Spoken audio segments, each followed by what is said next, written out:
ಆರಂಭದಲ್ಲಿ ಬಿಜೆಪಿ 3 ಕ್ಷೇತ್ರಗಳಲ್ಲಿ ಮುನ್ನಡೆ. ಪಶ್ಚಿಮ ಬಂಗಾಳದ ಮೊದಲ ವಿವರಗಳು ಬರ್ತಾ ಇವೆ. ಬಿಜೆಪಿ 3 ಕ್ಷೇತ್ರಗಳಲ್ಲಿ ಮುನ್ನಡೆ.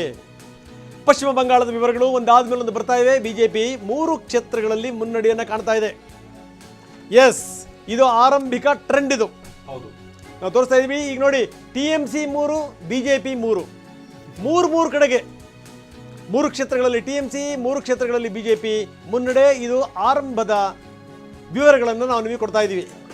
ಪಶ್ಚಿಮ ಬಂಗಾಳ ಇಡೀ ದೇಶದ ಗಮನ ಸೆಳೆದಿರುವಂಥ ಪಶ್ಚಿಮ ಬಂಗಾಳ ಜೊತೆಗೆ ಏನಂದರೆ, ಪಶ್ಚಿಮ ಬಂಗಾಳ ಜನರು ಕೂಡ ಪಕ್ಕದ ರಾಷ್ಟ್ರದಲ್ಲಿ ಏನಾಗ್ತಿದೆ ಅಂತ ನೋಡಿದ್ದಾರೆ. ಎಷ್ಟರ ಮಟ್ಟಿಗೆ ಅಲ್ಲಿ ಆಕ್ರಮಣಗಳು ನಡೀತಾ ಇವೆ, ಎಷ್ಟರ ಮಟ್ಟಿಗೆ ಮನೆ ಮಠಗಳನ್ನು ಕೆಡುತ್ತಾ ಇದ್ದಾರೆ, ಬೆಂಕಿ ಹಚ್ತಾ ಇದ್ದಾರೆ, ಇದೆಲ್ಲವನ್ನು ಕೂಡ ಗಮನಿಸಿದ್ದಾರೆ. ಅಷ್ಟು ಸುಲಭವಾಗಿ ಈ ಬಾರಿ ಮತದಾರ ಎಲ್ಲವೂ ಕಡೆಗೆ ದೀದಿ ಕೈ ಹಿಡಿದು ಬಿಡ್ತಾನೆ ಅಂತ ಹೇಳಲಿಕ್ಕೆ ಸಾಧ್ಯ ಇಲ್ಲ. ಇಷ್ಟೆಲ್ಲ ಆದ್ಮೇಲೂ ಕೂಡ ಹಿಡಿದ್ರೆ ಅದು ದೀದಿಯ ಅತಿ ದೊಡ್ಡ ಗೆಲುವು. ಇನ್ನು ಬಿಜೆಪಿ ಇನ್ನು ಪ್ರಯತ್ನ ಇದೆಯಲ್ಲ, ಇನ್ನು 10 ವರ್ಷ ಇನ್ನು ಕಾಯ್ಬೇಕಾಗುತ್ತೆ, ಸಾಧ್ಯ ಅಂತ ಸ್ಥಿತಿ ಬರುತ್ತೆ. ರಂಗನಾಥ್ ಅವ್ರೆ, ಇನ್ನೊಂದು ವಿಚಾರ ಅಂತಾನೆ ನೀವು ಹೇಳದ ಹಾಗೆ, ಪಕ್ಕದ ರಾಜ್ಯದ ದೇಶದಲ್ಲಿ ಏನಾಗಿದೆ ಅನ್ನುವಂತನ ಪಶ್ಚಿಮ ಬಂಗಾಳ ಜನ ಹೇಗೆ ನೋಡ್ತಾ ಇದ್ದಾರೋ, ಪಶ್ಚಿಮ ಬಂಗಾಳದಲ್ಲಿ ಏನಾಗ್ತಾ ಇದೆ ಅನ್ನೋದನ್ನ ಪಕ್ಕದ ರಾಷ್ಟ್ರ ಬಾಂಗ್ಲಾದೇಶದವರು ಅಷ್ಟೇ ಬೆರಗುಗಣ್ಣಿನಿಂದ ನೋಡ್ತಾರೆ. ಇನ್ಫ್ಯಾಕ್ಟ್ ಆ ಸಂಸತ್ನಲ್ಲೂ ಕೂಡ ಪಶ್ಚಿಮ ಬಂಗಾಳದ ಚುನಾವಣಾ ಫಲಿತಾಂಶ ಏನಾಗ್ಬೋದು ಅನ್ನುವಂಥದ್ದು ಡಿಸ್ಕಷನ್ಗೆ ಬಂದಿದೆ.